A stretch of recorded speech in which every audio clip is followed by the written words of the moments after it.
Whoops. Oh yeah. Let me start again. Sorry about that.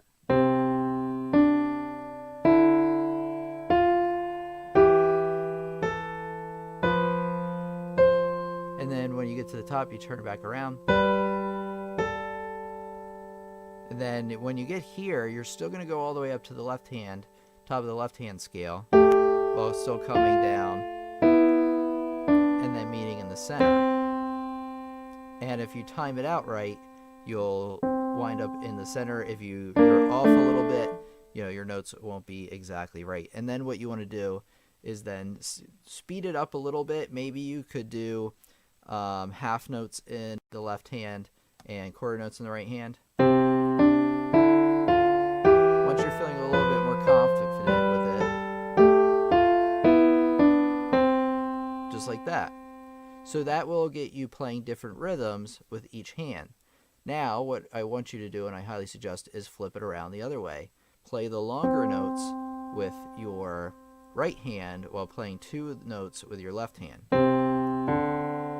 And like I said, at first you want to start with whole notes in your right hand and then half notes in your left hand. And it will seem a bit slow at first.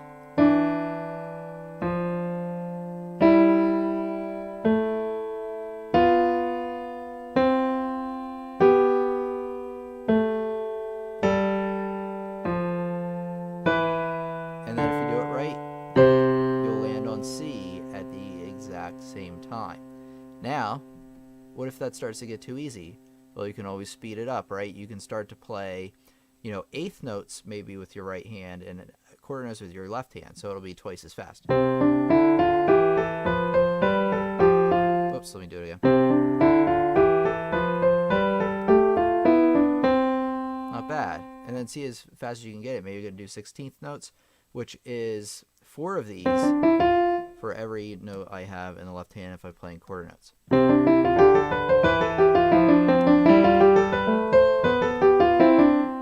I think it was off time a little bit. Try it again.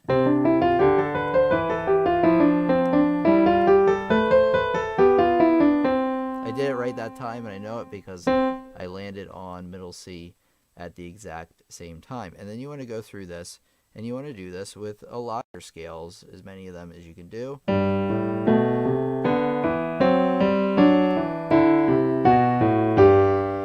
That was the quicker notes in the left hand, slower notes in the right hand. And I know I had it right because I hit G at the same time. Now if you're doing it the opposite way, where you have the quicker notes in the right hand, you'll hit G together at the same time, or whatever scale you're on. So if you're doing D,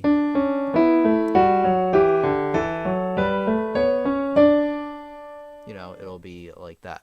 So I suggest you practice that little tip or that little exercise and do it in as many of the scales as you can.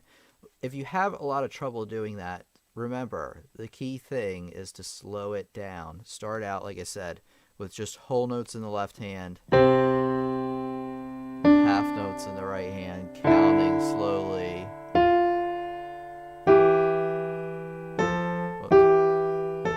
And so forth.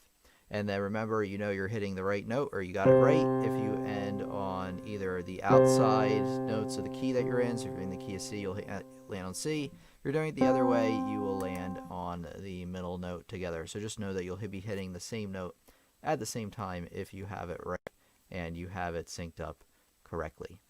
We're going to talk about Hanon exercises, which we do quite frequently on this program, this live stream that we have. So if you don't know about Hanon exercises, that's my website, by the way, but we are going to Hanon exercises. You just type it into Google and you hit enter. And like the first one, Hanon Piano Online. Now this is a great resource for two-handed piano playing examples.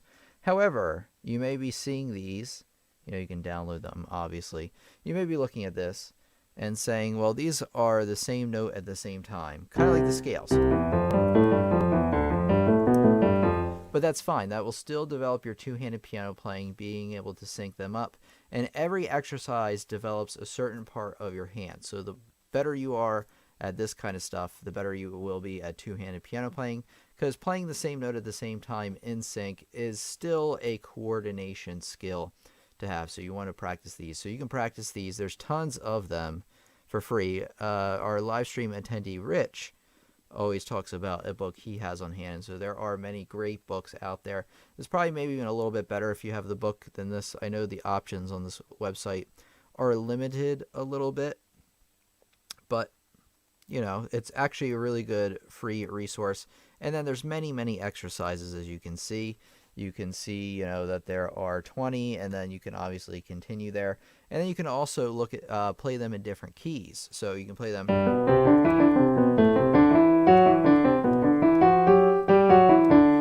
in the key of G and the key of D. They have them written here somewhere. I think when you click on the exercise and then you scroll down, it'll say, yeah, different keys. So I could get it in like the key of D flat. Should be a little bit hard, but hey, it might be a really good practice. So practice these and practice them often. Learn maybe one at a time, one a week, for as many weeks as it takes. So if there's 40 of them, I think there's 30, but there might be more than that actually.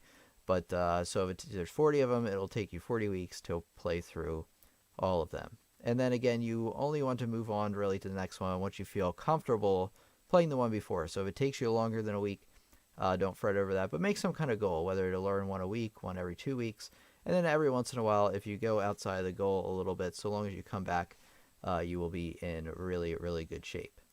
So if you go to pianoexercises.org/exercises/Czerny, Czerny, by the way, Czerny,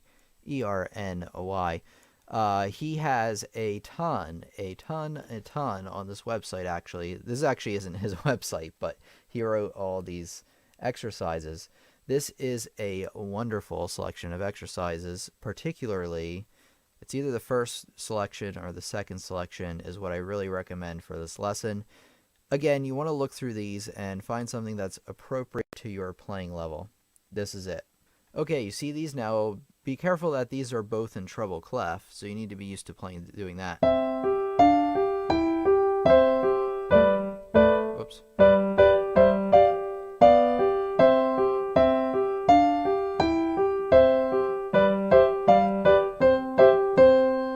And they're just like little tunes, little exercises to develop your two-handed coordination.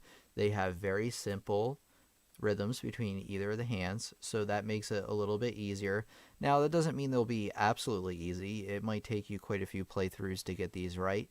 And you want to, of course, what is the tip of the day, by the way? Play slowly, right?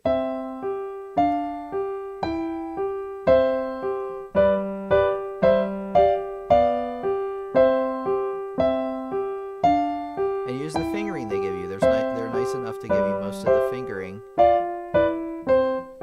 Of course, it's always hard to play and talk at the same time. But go through these. You know, you want to do maybe one a day again, or maybe even one a week, depending on how quickly you learn. And besides the fact that they're both in double treble clef, which you'll get used to, they are very handy exercises for developing, you know, your interdependence between both hands. If you are more interested, if you have the scale thing down where you can play both hands in parallel, same notes at the same time is what I mean by that, and you're looking for more of a challenge but not overwhelming, like you may try Fur-Elise or you may try a lot of other, you know, classical piano music, and you find it's too difficult to play hands together, or maybe even a lot of songs are too difficult, you know, work your way up. Go through the things I talked about today. You want to go through your scales. You want to do the little exercise I gave you for those. That will take you quite some time. You want to add in Hanon into your exercise routine, which we've talked about quite often, and Czerny. So through this website, pianoexercises.org/exercises/Czerny. That's really it for the two-handed playing today. If you have anything you'd like to add, you know, whether you're watching the recording of this or you're attending tonight, just let me know. And I could very well make a follow-up to this lesson, of course. If you're ever interested in learning more about the piano than ever before, over on my website, pianolessonsontheweb.com, I have a ton of courses over there for you. And I actually have, coming soon, not exactly right now because I'm still planning it out, there's actually going to be an exclusive live stream for Academy students, and it might even be more than once a week. but I'm going to start with once a week, integrate that into my schedule pretty well. And this will really give an additional chance for you to communicate with me. On the website, we're going to talk about even more advanced topics, even a lot of tips we won't on the YouTube channel at this time. Hey students, check out some other videos that I recommend on the channel and subscribe to make sure you get all the updates when they get released. We have new videos coming out every Friday at 2 p.m. Eastern Standard Time.